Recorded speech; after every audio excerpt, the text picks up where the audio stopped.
आपण माने बहुत राजा बहुत देवता मानक विषय शुणिथिबे।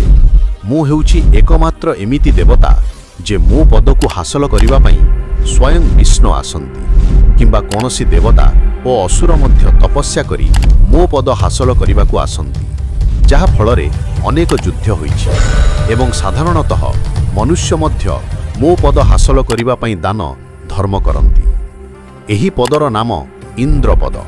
स्वर्गर राजा एही पद को केते हजार संख्यारे इंद्र भोग करिगलणी। से मध्यरु किछि विशेष इंद्रंक विषय जानिबा।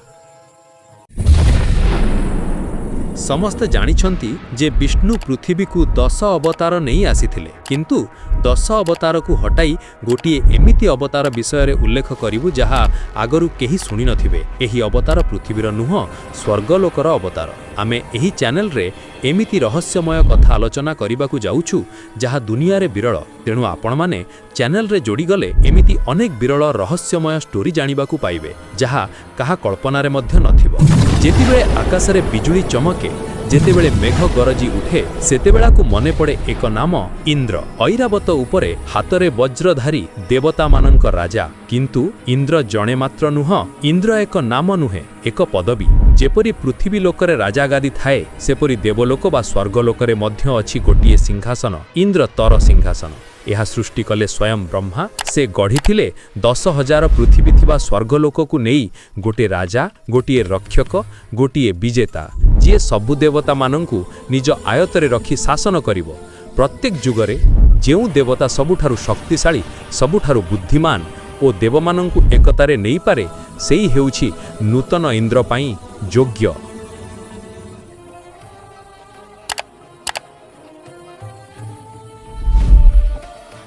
इंद्र अर्थात जीए विजयी, जीए निज इंद्रिय मानंकु जीति पारे। प्रथम इंद्र विष्णु स्वयं थिले।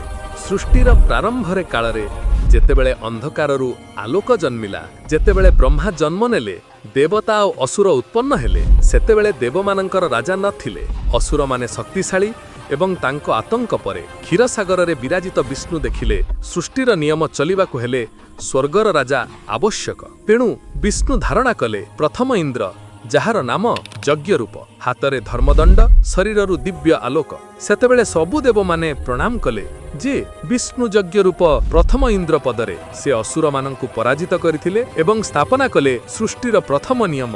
कुहा जाए जे समस्त देवता मध्यरु से बहुत शक्तिशाली थिले, जथा वरुण देव, अग्नि देव, पवन देव भली देवता एवं जेते देव देवी थिले समस्तंक ठारु मध्य प्रथम इंद्र शक्तिशाली एवं ब्रह्मा विष्णु शंकरंक सहित समान शक्तिर अधिकारी थिले बोली कुहा जाइछि।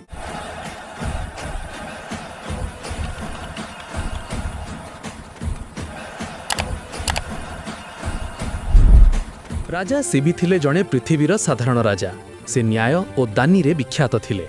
गोटे दिन तांको दरबार रे गोटे क्षत विख्यात होई कपत चढ़ईटी आसी शिबींक दरबार रे पहुंची गला। पछरे गोटे बाज पक्षी शिकार करिबाकू गोड़ाई थिला। बाज कहिला, राजन एहा मो शिकार। शिबी कहिले, एहा मो शरण आसीछि, तेणु एबे मु तांकर रक्षक। तेणु कपत को छाड़ी आउ किछि मागो बाज। बाज कहिला, मु भोकिला, तेणु आपणंक देहरु कपत समान मांस दियो। एवं राजा शिबी निजर मांस काटी तराजुरे देले। जे पर्यंत तोला समान न होईछि से पर्यंत काटी चलिले। शेषरे से निजर समग्र शरीर तराजु उपरे रखिले। सेही मुहूर्तरे आकाश आलोकित हेला। कपत ओ बाज तांकर असला रूप नेले। गोटी अग्निदेव ओ आउ जनक थिले स्वयं इंद्र। सेमाने कहिले, शिबी तुम धर्म तुमको मानबारु देवता करिदेला। तुमे हेब तृतीय मन्वन्तरर इंद्र।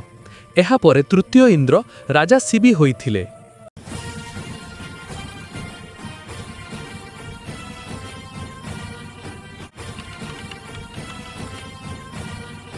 सप्तम मन्वन्तररे इंद्र थिले पुरंदर, वज्रधारी, देवसेनापति। सुरमानंक गौरव तांकर 100 लक्ष हातीर बळ थिला। तांकर युद्ध महा असुर वृतासुर सहित चलीथिला। सेही असुर समस्त मेघमाला इंद्रंकु परास्त करी हरण कला, जहा फलरे वर्षा बंद हैला। पृथ्वी रे हाहाकार पड़िला। तेणु से असुर को बध करिबा पई कठिन वज्रर आवश्यकता होइथिला। ब्रह्मांक आदेश रे एवं दधीचिंक त्याग ଦଧିଚି ନିଜକୁ ସାଧନାରେ ଭସ୍ମୀଭୂତ କରି ଦାନ କଲେ ନିଜ ଅସ୍ଥି ଏବଂ ଅସ୍ଥିରୁ ତିଆରି ହେଲା କଠିନ ବଜ୍ର। ଧର୍ମର ରକ୍ଷା ପାଇଁ ଯୁଦ୍ଧ ଆରମ୍ଭ ହେଲା। ଏକ ପକ୍ଷରେ ପର୍ବତ ସଦୃଶ୍ୟ ବୃତାସୁର, ଅନ୍ୟ ପକ୍ଷରେ ଐରାବତ ଉପରେ ଥିବା ବଜ୍ରଧାରୀ ଇନ୍ଦ୍ର ଘମଘୋଟ ଯୁଦ୍ଧ ହେଲା।